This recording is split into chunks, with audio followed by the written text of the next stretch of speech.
So hello dear student, কেমন আছো? I hope প্রত্যেকে ভালো নয়, ভীষণ ভালো আছো। আজ আমরা যেই চ্যাপ্টারটা নিয়ে আলোচনা করব, ডিসকাস করব, সেই চ্যাপ্টারটার নাম হলো চক্রবৃদ্ধি সুদ বা সমাহার বৃদ্ধি। এটাকে আর কি বলা হয়? কম্পাউন্ড ইন্টারেস্ট বা যৌগিক সুদ বলা হয়। কি বলা হয়? যৌগিক সুদ।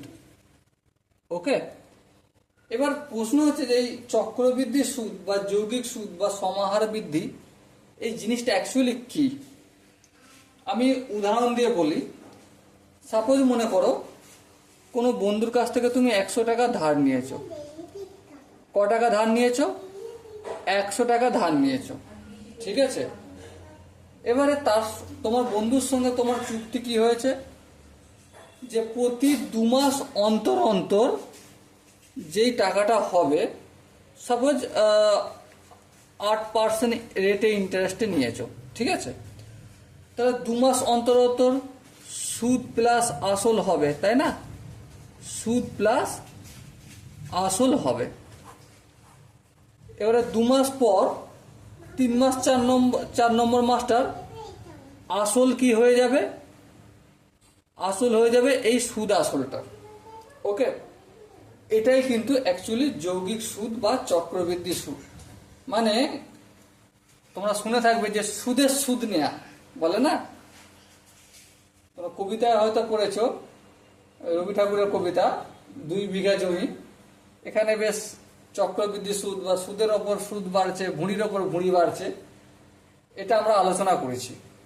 সেম এখানেও একটা কেস, যে এখানে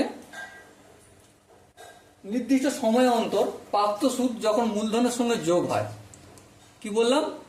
নির্দিষ্ট সময় অন্তর, নির্দিষ্ট সময়, ঠিক আছে, নির্দিষ্ট সময় অন্তর এই প্রাপ্ত সুদটা যখন আসলের সঙ্গে যোগ হচ্ছে, ঠিক আছে, যোগ হয়ে কি হয়ে যাচ্ছে? প্রাপ্ত সুদ বা আসলের এটাকে ফের আসল ভাবে ধরা হচ্ছে, ধরা হয়ে ফের তার সুদ নির্ণয় করা হচ্ছে। হ্যাঁ, নির্দিষ্ট অন্তর ফের সুদ পেলাম, ফের আসল সমান কি হবে?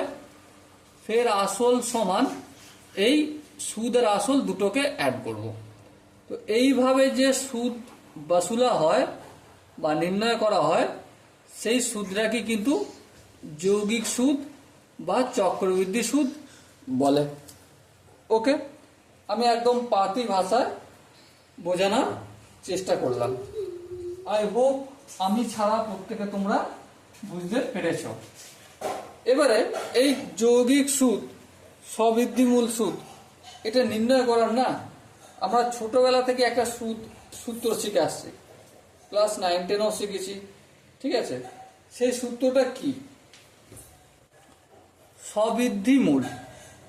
স্ববৃদ্ধিমূল মানে সুদ প্লাস আসল সমান কি? P into 1 plus R by 100 power হচ্ছে এন।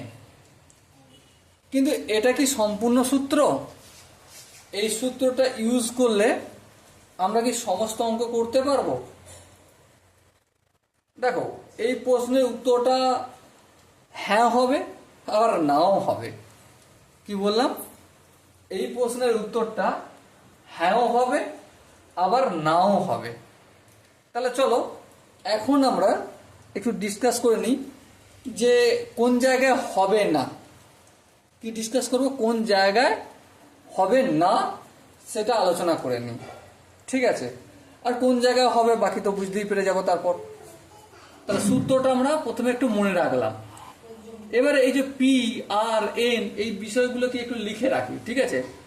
স্ববৃদ্ধিমূল যে আমরা কথাটা ইউজ করলাম, এখানে স্ববৃদ্ধিমূলকে আমি একটা ইংলিশ টার্ম দিচ্ছি যেটাকে আমি এ দ্বারা ডিনোট করছি, ঠিক আছে। আর মূল বা আসল যেটা আমরা বলি, সেটাকে নর্মালি আমরা সরল সুদের চ্যাপ্টারে পি দ্বারা ডিনোট করেছি। এখানেও সেই সেম রেট অফ ইন্টারেস্ট বা সুদের হার, যেটাকে আর দ্বারা ডিনোট করছিলাম আর। এবারে এখানে যে এন আছে, এই এনটা কি? এন হচ্ছে এন সমান বছরের মেয়াদকাল। কি বললাম? বছরের মেয়াদকাল। এবারে চলো আমরা ডিসকাস করি। দেখো, এই পার্ট 1 বা ইন্ট্রোডাকশন পার্টটা প্রত্যেকের ভালো করে বুঝে নেওয়া দরকার আছে, কারণ এই জায়গাতে যদি বুঝতে একটু অসুবিধা হয়ে যায় না, আমি গ্যারান্টি দিতে পারি, আমি তোমাদের অঙ্ক প্র্যাকটিস করাবো এই পার্টের পর, তোমরা নিজেরাও বুঝতে পারবে যে হ্যাঁ, আমি যে কথাটা বলছিলাম সেটা সত্যি না ভুল। এই ফর্মুলাটা শুধু শিখলাম, এর সঙ্গে আর কিছু কিছু জিনিস শিখে রাখা উচিত, কোন কোন জায়গায় কাজে লাগে। ওকে, সাপোজ হ্যাশট্যাগ দিচ্ছি, সাপোজ মনে করো 1 বছর অন্তর যদি সুদ নেওয়া হয়, মানে সুদটা নেওয়া হচ্ছে কত বছর অন্তর? এই যে পর্যায়কাল, এই যে বলেছিলাম না এখানে আলোচনা করার সময় যে 2 মাস পর আমি আসলটা আসল 2 মাস পর যে আসল হবে সেটা কি হয়ে যাবে? এই যে 2 মাসের সুদ প্লাস আসল, এটা আমি বলেছিলাম। হ্যাঁ, কিন্তু এখানে বলছি না 2 মাস নয়, এখানে সুদ যদি 1 বছর অন্তর সুদ দেওয়া হয়, সুদ 1 বছর অন্তর দেওয়া হয়, সেক্ষেত্রে ফর্মুলাটা কি হবে?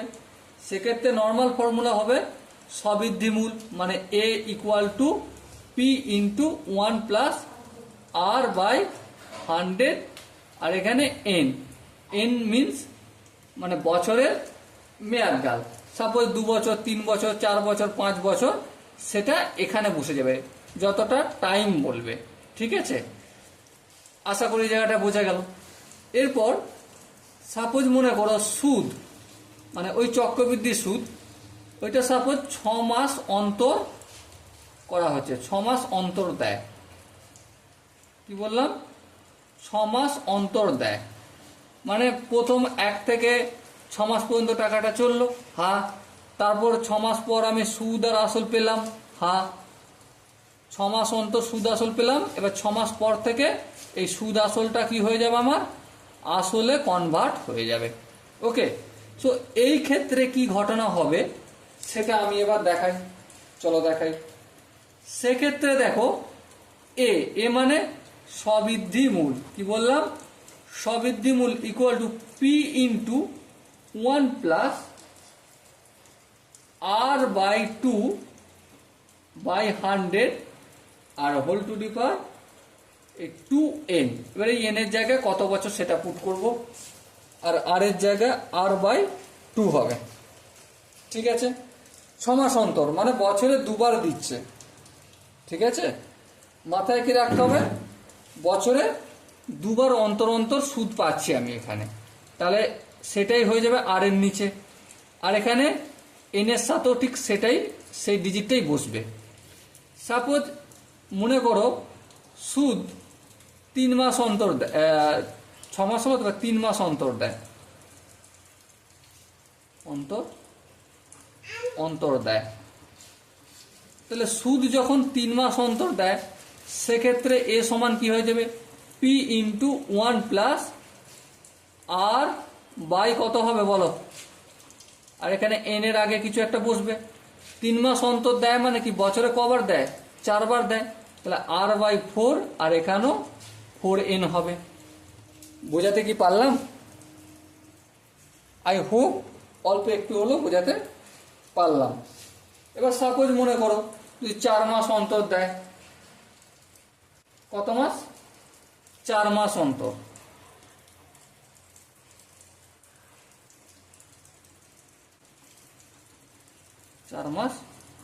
অন্তর দেয়, সেক্ষেত্রে কি হবে? এ ইকুয়াল টু কি P into 1 plus R by কত হবে বলো? 4 মাস অন্তর মানে বছরে দিচ্ছে 3 বার, তাহলে আর বাই 3 বাই 100, আর এখানে এই যে এন হবে, এন এর আগেও 3 হবে। ওকে, আই হোপ প্রত্যেককে আমি বোঝাতে পারলাম প্রতিটা স্টেপ, প্রতিটা জিনিস। এরপরও যদি কারো কোনো ডাউট থাকে, কনফিউশন থাকে, তার জন্য কি করতে হবে, ডেফিনেটলি কমেন্টে আমাকে জানাতে হবে। ওকে, সো দেখা হচ্ছে পরবর্তী সেশনে অবশ্যই কোশ্চেন প্র্যাকটিস করব, আমরা কনসেপ্ট বুঝে বুঝে প্র্যাকটিস করব। তার আগে এই জিনিসটা নিজের মাথার মধ্যে ক্লিয়ার হয়ে নিতে হবে। ওকে, সো দেখা হচ্ছে পরবর্তী সেশনে। ততক্ষণ পর্যন্ত ভালো থেকো, সুস্থ থেকো এবং জয় হিন্দ।